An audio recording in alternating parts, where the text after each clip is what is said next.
Hey everyone, अगर आप भी एसएससी स्टेनो की तैयारी करना चाहते हो तो ये वीडियो आपकी सबसे बड़ी गलती रोक देगी। आज मैं आपको बताऊंगी शॉर्ट हैंड कैसे शुरू करनी चाहिए। बुक, स्पीड, प्रैक्टिस, माइंडसेट सभी के बारे में डिस्कशन होगा। तो चलिए शुरू करते हैं कॉमन बिगिनर मिस्टेक्स के साथ। मोस्ट कॉमनली हमारी ये 5 मिस्टेक्स होती हैं जो मैं आपके लिए लेके आई हूँ एक स्टूडेंट के पॉइंट ऑफ व्यू से, क्योंकि कभी मैंने भी सेम मिस्टेक्स करी थी। सबसे पहले बात करते हैं jumping to speed too early. बच्चे स्पीड पे बहुत जल्दी जाने की सोचते हैं कि मैं इतनी स्पीड अटेन कर लूँ, इतनी कर लूँ, कम टाइम में बहुत स्पीड से लिखने लग जाऊँ। ये हमारी सबसे बड़ी गलती होती है, क्योंकि ये आउटलाइंस को ख़राब कर देती है और हमें गलत डायरेक्शन की तरफ लेके जाती है। तो इसको ठीक करने के लिए हमें क्या करना है? Start slow. हमें धीरे धीरे शुरू करना है और स्पीड अपने आप आ जाएगी। कैसे? जब हम रेगुलर लिखते रहेंगे ना, तो हमारी स्पीड अपने आप आ जाएगी धीरे धीरे। दूसरी गलती हम क्या करते हैं कि हम अपने थ्योरी रूल्स को इग्नोर करने लग जाते हैं।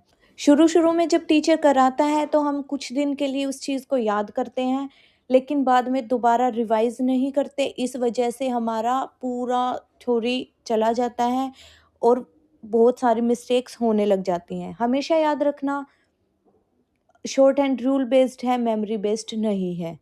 आप कितने वर्ड्स को याद करोगे? नहीं कर सकते। हज़ारों, लाखों, करोड़ों वर्ड्स होते हैं, किस-किस वर्ड को याद करोगे तुम? अगर हमें रूल्स पता है, देन हम हर एक वर्ड को कर सकते हैं। नेक्स्ट हमारी क्या गलती होती है कि हम उसे ना नॉर्मल इंग्लिश की तरह करने लग जाते हैं। हमें हमेशा साउंड के बारे में सोचना है, ना कि स्पेलिंग के बारे में। जैसे कि वर्ड आया गवर्नमेंट, शॉर्ट फॉर्म लिख रही हूँ क्योंकि यहाँ स्पेस नहीं है। अब गवर्नमेंट की स्पेलिंग होगी GOVERNMENT, ये होगी। लेकिन अगर इसको साउंड की तरह साउंड सुनेंगे ना, तो गवर्नमेंट गवर्नमेंट, इसकी आउटलाइंस इसकी साउंड के हिसाब से ही बनेगी, ना कि उसकी स्पेलिंग के हिसाब से। तो इसकी आउटलाइन बनेगी गवर्नमेंट।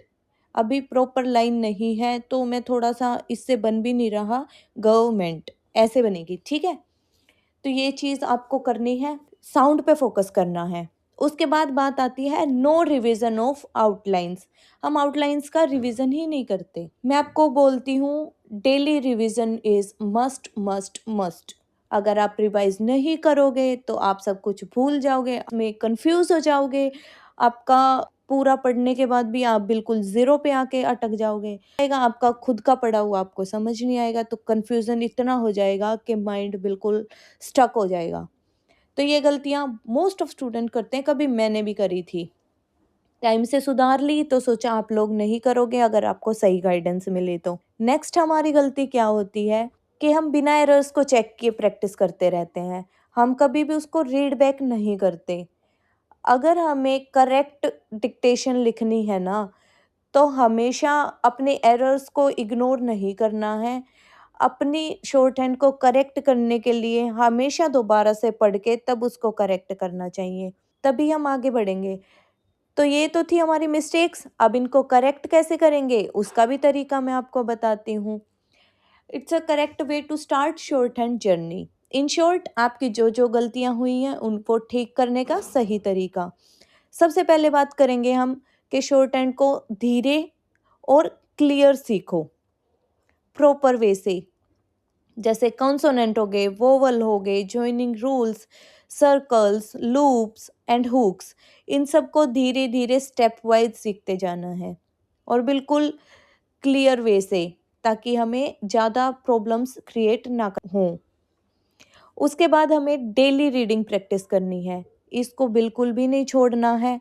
अगर हम डेली रीड नहीं करेंगे तो हमारी रीडिंग की हैबिट नहीं बनेगी, और हैबिट नहीं बनेगी तो हमारी बहुत सारी मिस्टेक्स होंगी। तो इस चीज़ का खास ध्यान रखना है। नेक्स्ट हमारी करेक्शन आती है कि हमें डिक्टेशन को कंट्रोल करना आना चाहिए। हमें 20 टू 30 वर्ड्स पर मिनट की स्पीड से शुरू करना है और हमें छोटी छोटी डिक्टेशंस लिखनी है। No long dictations, no high speed. इन दोनों को क्लियर नो है। जब तक आप शॉर्ट हैंड की लेंथ और स्पीड पर कंट्रोल नहीं कर सकते, तब तक आप खुद पे कंट्रोल नहीं कर सकते। जब तक आप खुद पे कंट्रोल नहीं करोगे, तब तक आपकी डिक्टेशन अच्छे से नहीं लिखी जाएगी। So control your dictation speed, ठीक है?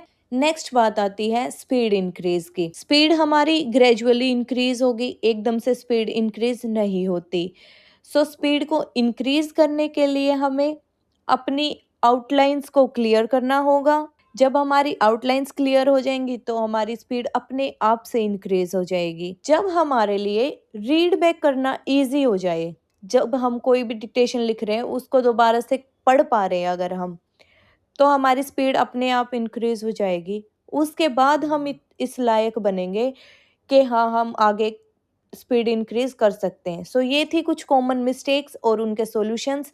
नेक्स्ट मैं आपके लिए क्या लेके आऊँ, वो आप अपना डाउट कमेंट सेक्शन में बताइएगा, ताकि मैं नेक्स्ट वीडियो आपके लिए आपके डाउट को एक प्रॉपर अच्छे वे से सोल्व कर पाऊँ। So that's all for today. Thank you guys.